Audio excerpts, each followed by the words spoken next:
If you're lucky enough to come across a spawning event, it almost sounds like rain falling on water. The Īnanga are swimming in the shallow water in the grasses, intent on reproduction, and the tuna arrive and they are slurping up the Īnanga. They're a really, really important food source for so many things.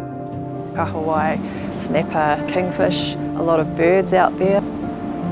I used to catch whitebait when I was little with my grandmother and my uncle. Fast forward 30 years and I go out to the awa and try and catch me some whitebait and there's no whitebait to be caught. When we don't have those fish species there, it's a sign that our waterways aren't healthy, they're not abundant, they're not thriving, and in turn that often means that ourselves, we're not thriving.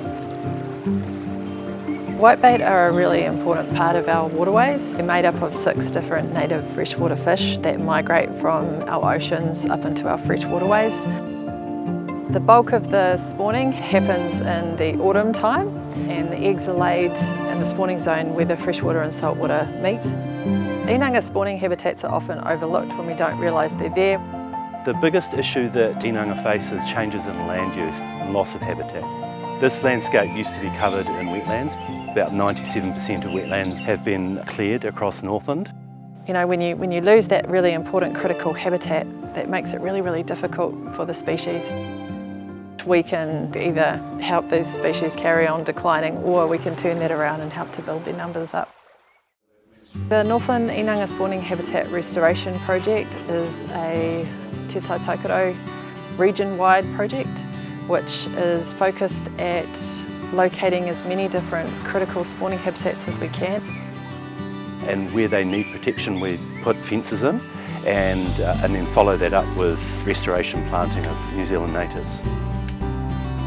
What's so cool about this project is it's lots of small communities working in their local waterways. So it really is kind of an amazing mixture of grassroots action led by communities but supported with some really great science backing. So there's great GIS layers being developed, there's the app for collecting data. The local community, who are always going to be living around the awa, have the investment and the long-term relationship with that awa to actually do what's best for it and continue doing what's best for it.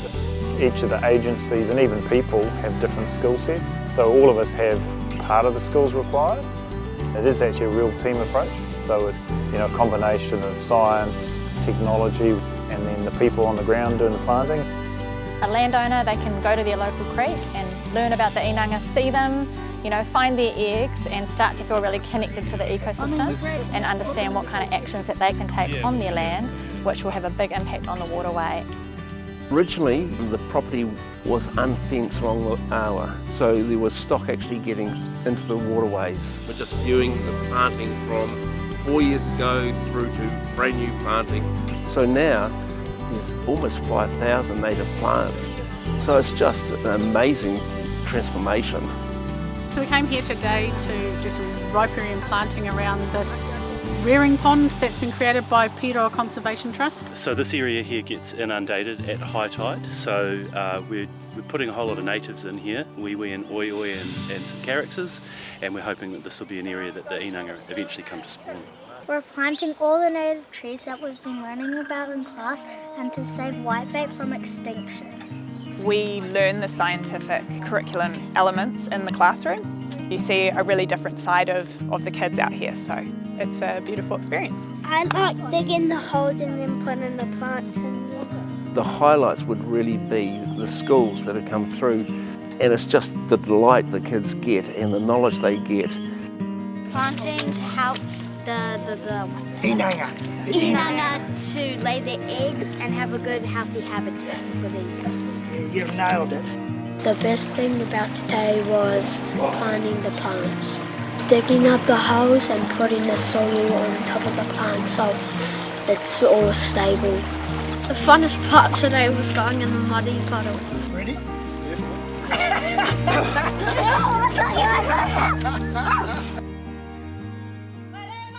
Through this project, it's been able to take us to places that we can reconnect to that we might not have been to for a long time.